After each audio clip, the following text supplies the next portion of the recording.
Hi everyone, Mr. McIntyre here. This is section 3.2 on functions. Now what a function is, in section 3.1 we talked about what a relation is, how it's anything that describes the relationship between x and y. Well, what a function is a very specific type of relation where every x maps to exactly one y.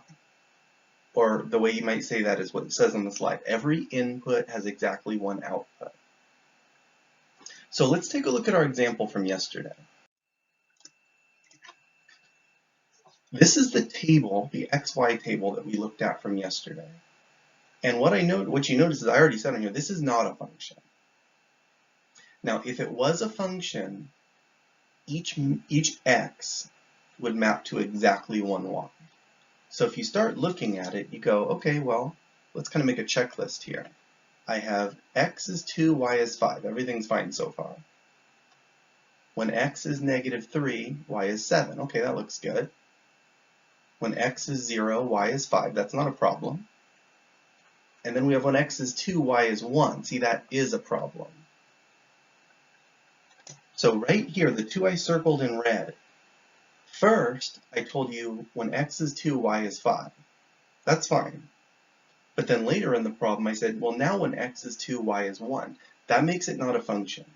If you have one input, which is 2, and you're getting two different outputs for it, then it's not a function. Now, another good way to look at that is the mapping. So here was our domain and range from yesterday. I won't put all the arrows in because it gets a little cluttered. I'll only show the two that matter. First, we had the 2 mapping to the 5. Then we had the 2 mapping to the 1.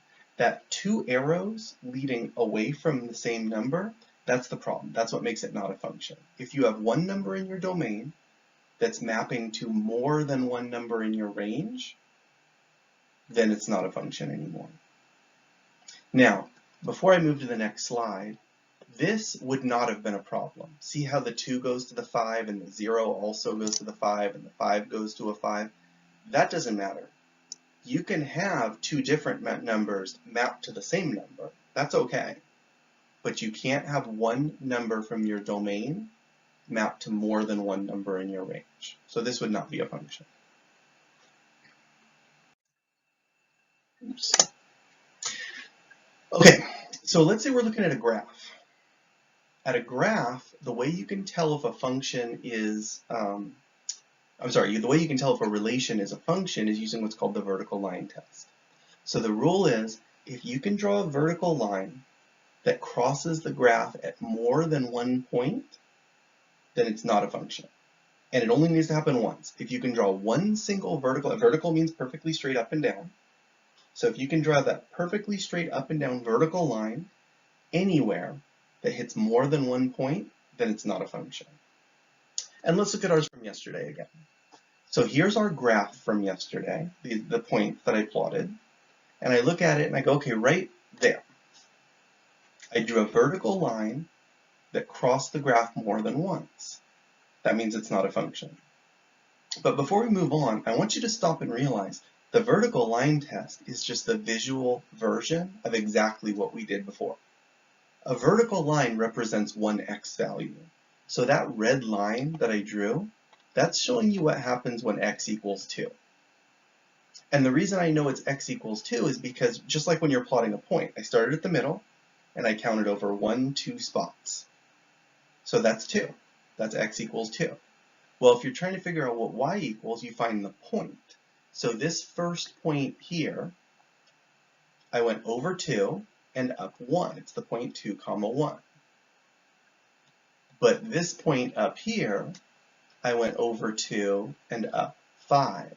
So it's the same input. I still went over 2, but I'm getting two different outputs. I'm getting a 1 and a 5. That makes it not a function.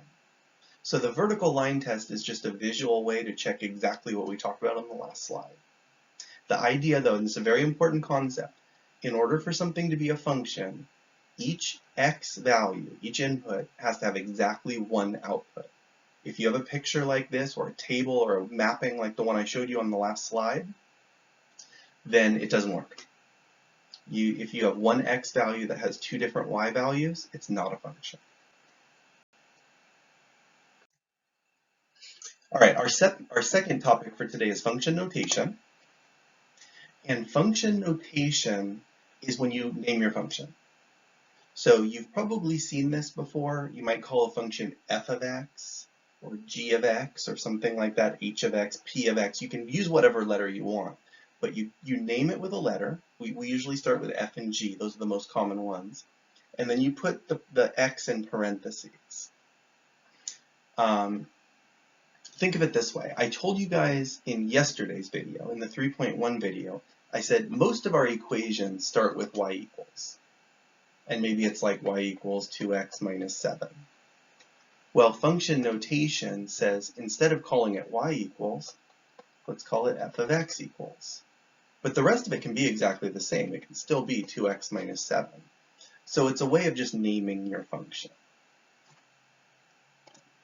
Now, what we're going to focus on for today is how to use function notation. So if I give you a function like f of x, and I give you those directions that you see right there, find f of 2. And that's how you say it. I've been saying it to you in the video, but just so you know, when you have a letter like f or g, and then something in parentheses, you say of. So for example, this one right here in words says f of x. And this one right here says g of x. And this one right here says f of 2. So if I give you a question and I say find f of 2, it's telling you to find the function f of x first, because you're using the letter to find the name of the function. F of 2 means first find f of x, then substitute 2 for x into that function, and then evaluate it. So let's do an example where we do that. I think you'll see the work is something we've already done, and it's not super hard. This is just a new notation I want you guys to know. So for our example, I'm going to give you these two functions right here. We're going to say f of x equals 2x plus 3, that's one function, and g of x equals x squared minus 1, that's another function. And this is one real good reason why we use function notation. If I want to use two different functions in a question, I can name them, and that's how I tell you which one to use. In one question I might say use f of x. In another question I might say use g of x. Or maybe we have more functions. Maybe there's an h of x, or a p of x, or a q of x, or anything you want. So for our example today, I'm going to give you two functions. We'll call them f and g. That's their names. And I'm going to ask you to do two things, two separate questions. We're going to find f of 4, and we're going to find g of 3. So don't try to do it. This is two separate questions. This is not one question or anything like that. So let's just find f of 4 first. To find f of 4, before you worry about the 4, that tells me that I'm starting with f of x. So let me just recopy the function down. F of x equals 2x plus 3. Okay, now, to find f of 4 means use that equation, but substitute 4 for that x right there. So instead of 2x plus 3, I'm going to have 2 times, I'll put it in yellow to make it stand out, 2 times 4 plus 3. Now the rest of the question is evaluating using order of operations. So if I have 2 times 4 plus 3, I'm going to do the multiplying first. I'm going to say 2 times 4 is 8, and then we'll do the adding last. 8 plus 3 is 11. So the answer to the question is 11. F of 4 equals 11, but what you have to do is know the notation. You have to know what I'm asking you to do. I'm asking you to take the function f of x, substitute 4 for x, and then evaluate. Okay, now the second thing I asked you guys to do was to find g of 3. So let's do it the same way. Before we worry about the 3,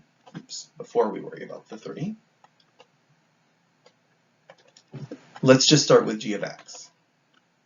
So g of x is, I'll just copy the equation down, x squared minus 1.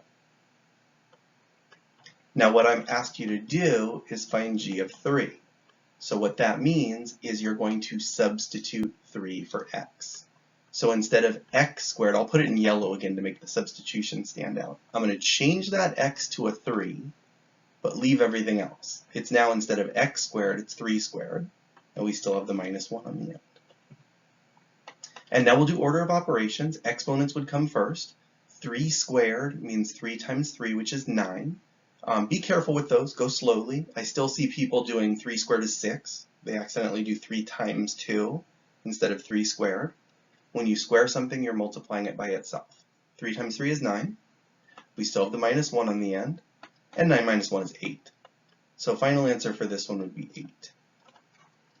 So they're not super hard questions. You're basically plugging in a number for x, simplifying and giving me an answer, but you got to know how to do it. You got to know like what the notation means. If I say find f of 4 and you don't know what that means, you're not going to be able to do the question. And those are our two main topics for today. Is number 1, taking a relation and deciding whether it's a function or not, and number 2, using function notation.